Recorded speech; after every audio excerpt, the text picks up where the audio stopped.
If you express interest in learning how I make my GIFs, I do them pretty much for every session. I love doing them a couple sessions. Some settings are better than others. Like for example, this session that I did was on the beach, and so you've got the waves moving. If you have your couple running around and doing things, that's a great opportunity for GIFs. Sometimes something as simple as having one partner stroke the other's face if you want something like really soft or to focus in on a detail. Yeah, so that's the first step, is really shooting for GIFs, and it sort of becomes muscle memory. I don't recommend doing it as much as I do because that just means like thousands of pictures to go through. But yeah, there's lots of opportunities in every session to do GIFs. Just to give you guys some examples, what I've already done is I've gone through and I've selected all of my possible GIFs for the whole session, and I've turned them green. So in Lightroom, you can select an image as a color to sort them, and so I just chose green. You guys can do whatever you want. But that way, after I've edited all my images, I flagged them for my particular system. Like the images that I'm keeping are all 5-star, images that are GIFs are all green. So it's good to have some kind of organizational system.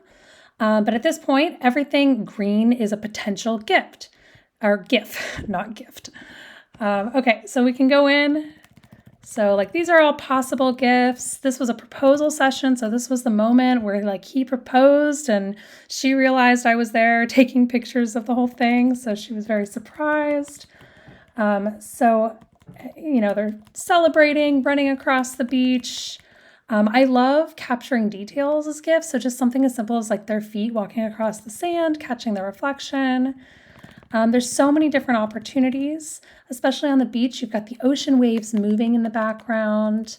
You can have them dancing, playing. I've got them walking across the bridge. So, step one is just to look for opportunities in your sessions. If there's elements in the background that are moving, it could be something simple where they're very still, but the background, like the leaves are rustling around in the wind, or the waves are lapping up against on the sand. And so that could also be a way to create a gift. Or you can have your subjects moving. So in this case, they're twirling or they're walking. There's the walking one. Let's see here. I've got them running. Even just like hair blowing in the wind, I think can make a really soft and fun GIF. So that's just an example of step one, how to shoot for GIFs. But let me show you guys how to make one. So let's do this one here where they're running towards me. What we're going to do, because I've already selected them all green, so I can easily just see them. The very first step, in this case, my images are already edited, but that's your first step, is to edit the images within Lightroom. So I think for this one, it starts here. What we would do is go to that first image, and you're going to edit this first image. So you'd go into your develop, you'd edit the image exactly how you want, and then you're going to copy this edit across all of the images. You want the edits to be identical. That's really important. Otherwise, your GIF's going to be looking a little wonky. So you'll literally just take the edit here, select all the images you wanted to edit across to have that exact same edit, sync the settings, make sure you select, you don't necessarily don't worry about cropping or transformations, just all of, your basics, your details, etc. So you'll synchronize those settings. In this case, I've already done it, so I'm not going to do it. And now they should all look identical. So just kind of like go through them and make sure as you're kind of quickly going through, it's just, these are the ones selected, so it's showing them. They all look identical. Okay, I'd say it's ready to move into Photoshop now. So I've got them all selected. I'm going to right click, then I'm going to go edit in, and then open as layers in Photoshop.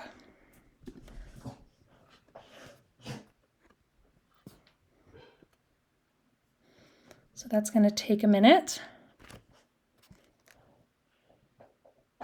Here we go.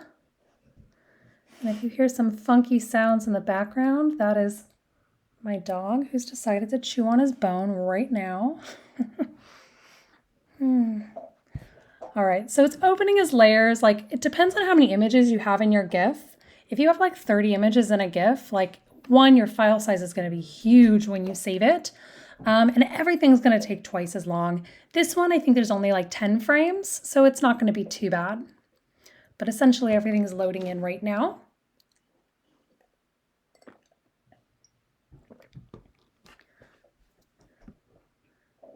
All right. Chance, really? Really bad?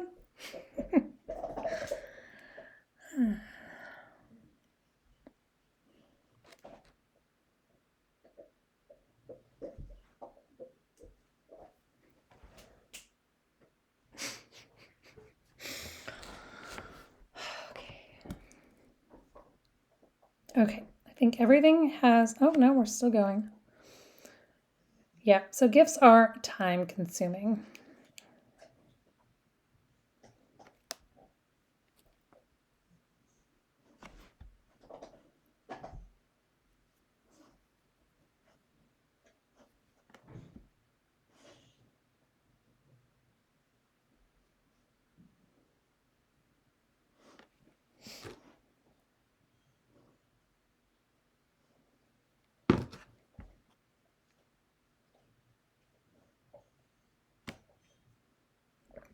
All right, I think we are there. So we just make this full screen. We head on over and look, there they all are. So you can kind of look over here in your layers panel. They're all loaded in, great. All right. So the very first thing you're going to do is you're going to select all of the layers together. So, boom, all selected, great. Then what you're going to do is you're going to auto align the layers. So another thing that's really important when you're shooting is to hold as still as possible. I do not use a tripod, like that's just not realistic in my my sessions. Some people do, but I would say generally most GIFs with people are handheld, but you want to handhold as like still as possible and not be like moving all over the place. Otherwise, you're going to have to crop the heck out of your GIF. So there will be some cropping we'll have to do. Let's see how much. In this case too, I've got my subjects running at me, so that might lead to some additional cropping as well. Okay, so we're all selected. What we're going to do is go to edit and then auto align layers. Auto, okay. This will take a minute. Essentially what this is doing is it's just doing just that. It's auto aligning all the layers. Because you didn't take this on a tripod most likely, and you know there is some movement between frames, it's going to line all those frames up just perfectly.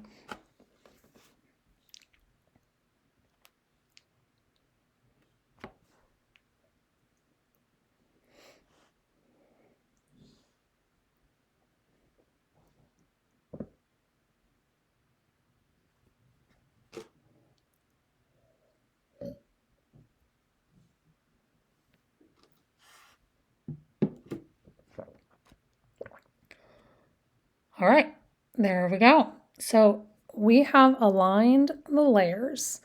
So the next step is to do some cropping.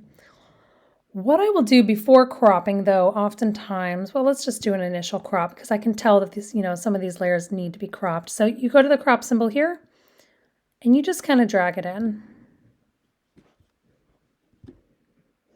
If you look down in these corners here, look down in here, you'll see kind of how far over in general you'll need to crop. So like I can see like right up here, it goes all the way into there. So I know I need to at least go that far. With this one, I need to go at least this far because of, even further actually. Looks like you can see the layer here. So you need to go in even just a little more.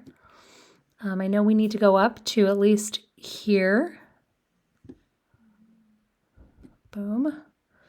I think the top's okay, but I'm going to center them a little more in the frame. So we're going to go right about there as a first crop. Okay, so what this is doing is it's cropping all of the layers together. So at this point, we've aligned all of the images and we have done an initial crop. The next step is we're going to come down here to create frame animation. This is a thing called timeline. If you don't have this down at the bottom of your screen, I think I only have it down here because I work with it a lot, go up to Window, and this is where you kind of select what you're working with. So you're going to select Timeline. So for me, I already have it selected, which is why you can see it down here. You're going to click Create Frame Animation. Then you're going to go to this little lines right here, and you're going to click Make Frames from Layers. And that's going to line them all up here. Then you're going to hit play right here. It's going to go through really quickly, but it's going to tell us if we need to do any additional cropping. So as it's going quickly, you can kind of see that on the left side of the frame, we need to do a little more cropping. So I'm just going to do that now. I just hit the crop button. I'm going to go in just a tad bit more right there. Maybe I'll come in a tad over here too, just to kind of even them out. And crop.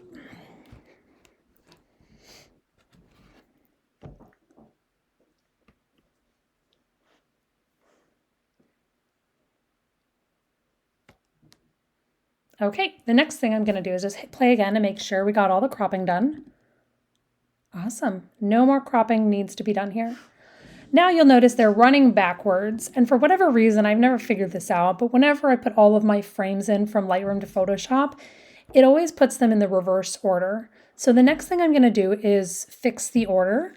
Fortunately, there's this great little tool here. You just go back to these little lines here, and you click Reverse Frames, and then hit play again, and you can see we're now running in the correct direction. All right. So we're pretty much there, but you'll notice they're running really fast. So now we get to choose how quickly we want things to move. And we do that with each frame here. Generally, you're going to want it to be the same across the board. So you can click here and you can select and you can just try different things. Typically, I have mine around 0.1 or 0.2, depending on how it looks and what the action is. So let's just try it. So I'm going to select all of the frames. Actually, give me one sec.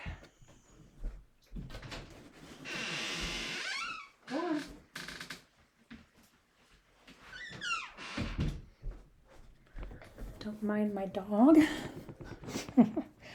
Okay, so we're going to select all of the frames. So I'm just going to hold down, click Shift. We're selected, and then I'm going to put them all on 0. Let's try 0.2 and see what happens. Now I'm going to hit play again. And there we go. I think I like that, but I'm going to see what 0.1 looks like. Maybe they're running a little slow. Since they're actually running, maybe I want it to be a little faster. So let's try that. Select them all again, put 0.1.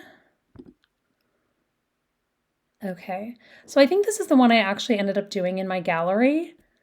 Although I kind of like the slower one, I think. It's really personal preference. The other thing that I like to do sometimes, and I don't always do this, it just depends on how it looks. Sometimes at the end, I will give that one like, I'll have, if everything's 0.1, I might make it 0.2 or 0.3, just so that there's a little bit of pause before it recycles. So let's just try it. Let's do 0.2, and then you can actually do a custom one if you want. Let's say 0.3. So if you like it to have like a little bit of pause at the end, you can see it does that. I like that. All right, so now we are done. Now we just have to save it. So it's a little different. The way to save a gift is you do, let's see, you do, oh no, I hit the wrong one. It's Save for Web Legacy. There it is. Okay, so you go to Export and then Export Save for Web Legacy.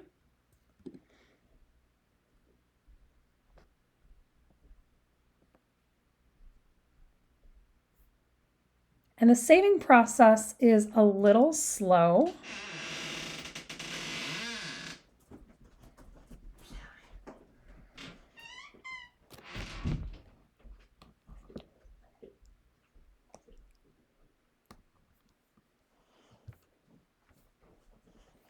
As you can see, it's a little extra slow tonight. Okay, so here's the settings. And honestly, I would say just take a look at what I have here and you can just put in the same for yours. You're going to have it be, it's a GIF, not a JPEG or PNG. So select gift or GIF. I always say gift. Colors I have is 256, 100% dithering, no transparency. Honestly, you can go and Google this too. Maybe there are better settings. I don't fully know. This is just what works for me. I know that you could go and you can do less colors. And if you do less colors, your file size is going to be smaller, but it's going to look a little messier. Like it's not going to capture all of the colors. So it's not going to look as high quality. I want high quality, like I'm putting these GIFs on my website and my portfolio, so I want the highest possible quality. The way that I cut down my file size, which is still important because GIFs are just humongous, is I always come down to image size and I cut it down there. So I don't see a reason for it ever to be wider than, say, 1,500 or 1,000 pixels wide. So that's just what I do. So I'll just cut this down to 1,500 or 1,000. It's a wide image, so yeah, if it's 1,500 wide, it's going to automatically set the height. And then we're going to hit save, not done, but save. It's going to take another minute because everything takes a minute when you're working with GIFs. And it takes even longer when you have more frames.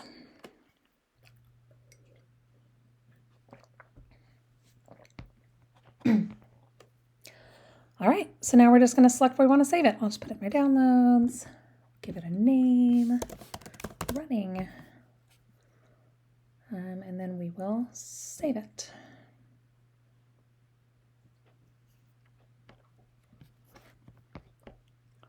Perfect, we're done. We've created a GIF. The last thing I'll do is I've just done all this work and say I want to go in and I realize, oh, they're running too slow or they're running too fast or there's something I wanted to do.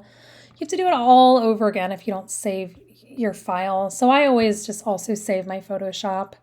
So we'll just go File, Save As. I always do just large document format and then give it the same name in my downloads. Save. Okay. So now that'll take a minute and save, but that way I've just got my GIF and I've got my Photoshop document. And if I need to come back and make any changes, I can. All right, so let's go check out the GIF.